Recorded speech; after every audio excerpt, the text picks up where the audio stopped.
السلام عليكم ورحمة الله وبركاته حبايبي وأعزائي المشتركين معانا في قناة الدكتور مع الدكتور خليفة مختار خليفة أخصائي الكبد والجهاز الهضمي والحميات.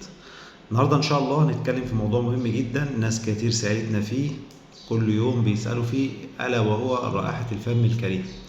يجي الواحد مثلا يجي يقول لك يا دكتور وانا بتكلم مع واحد زميلي او بتكلم مع مراتي او بتكلم مع حد صديق، بحط ايدي على بقي كده لان ريحه بقي دايما او ريحه النفس بتاعي بتبقى مش حلوه. تيجي واحده تقول لك انا ببقى محرجه من ولادي، من جوزي، من حبايبي، من الناس اللي حواليا، لما بيجي اشتري اي حاجه بحط برضو ايدي على بقي كده عشان ريحه النفس بتاعي مش حلو. طيب ايه هو سبب رائحه الفم الكريهه؟ طبعا في اسباب كتير جدا لرائحه الفم الكريهه، بدايه من الاسنان هنا واللثه لحد حاجات كتير جدا. هنبدا الاول بالحاجات المهمه جدا اللي موجوده في حياتنا اليوميه. اول حاجه والحاجات اللي منتشره اللي انا باكل اكلات معينه بتخلي رائحه بقي وحشه. يعني واحد مثلا واكل بصل، واحد واكل توم، واحد واكل فسيخ، واحد واكل رنجه، الحاجات دي كلها هتخلي ريحه نفسك وريحه بقك وحشه. الحاجات التانية من العادات السيئة اللي تخلي ريحة البق وحشة دايما التدخين، واحد مدخن ومدخن بزيادة ومدخن شرس، الحاجات برضو ديت او الدخان بيخلي دايما ريحة بقك وحشة. دي حاجات اساسية ومنتشرة عند كل الناس، موضوع الاكل والشرب وموضوع التدخين دي من اهم الحاجات اللي بتخلي ريحة البق وحشة.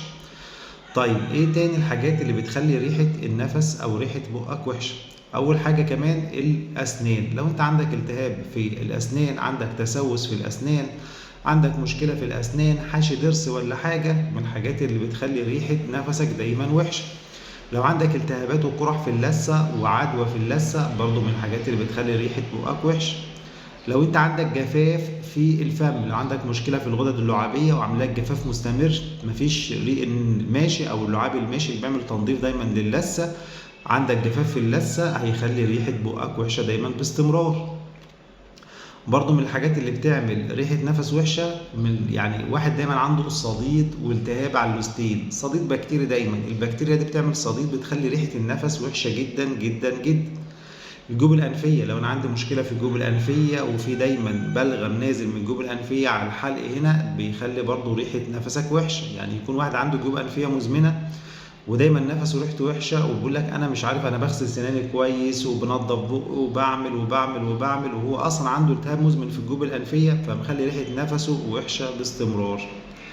برضو من الحاجات اللي بتخلي ريحة النفس وحشة لو واحد عنده مشكلة في المعدة والمريء، واحد عنده ارتجاع مزمن في المريء والارتجاع دوت ما بياخدلوش علاج ولا اي حاجه، برضو بيخلي ريحه النفس دايما وحشه، اللي بتعمل غازات مستمره بتطلع من عن طريق الفم، دايما يحس ان بقه ريحته وحشه باستمرار ومش مستحمل النفس بتاعه وهو نفسه مش مستحمله، ما غيرك ما بالك بقى بالناس التانية. فده برضو من الحاجات اللي بتخلي ريحه النفس وحشه باستمرار. ماشي. طب ايه هو العلاج بتاع ريحه النفس دوت؟ اول حاجه اغسل سناني كويس بين وبعد الاكل، اغسل سناني كويس قبل ما انام بالليل. طبعا دكتور اسنان بيكتب لنا معجون اسنان معين، بيكتب لنا فرشه معينه لكل واحد، في فرش معينه بتعمل التهاب في اللثه او بتنزل دم، دكتور اسنان يفيدك في الموضوع الفرشه اللي انت تستعملها.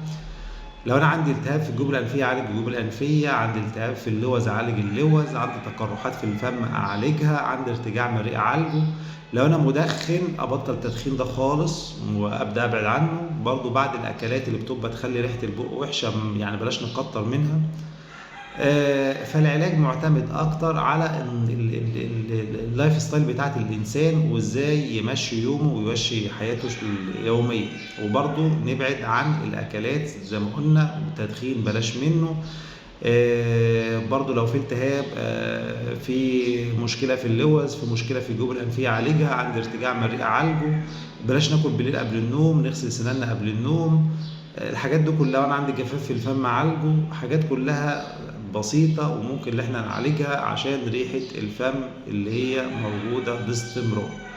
ودي كانت معلومه بسيطه حبيت اقولها لكم. وطبعا الاهم اللي احنا نعرف دايما ان ريحه بقك مش متوقفه بس على اسنانك او اللثه، لكن في حاجات تانية بتخلي ريحه البق دايما وحشه لازم نعالجها باستمرار.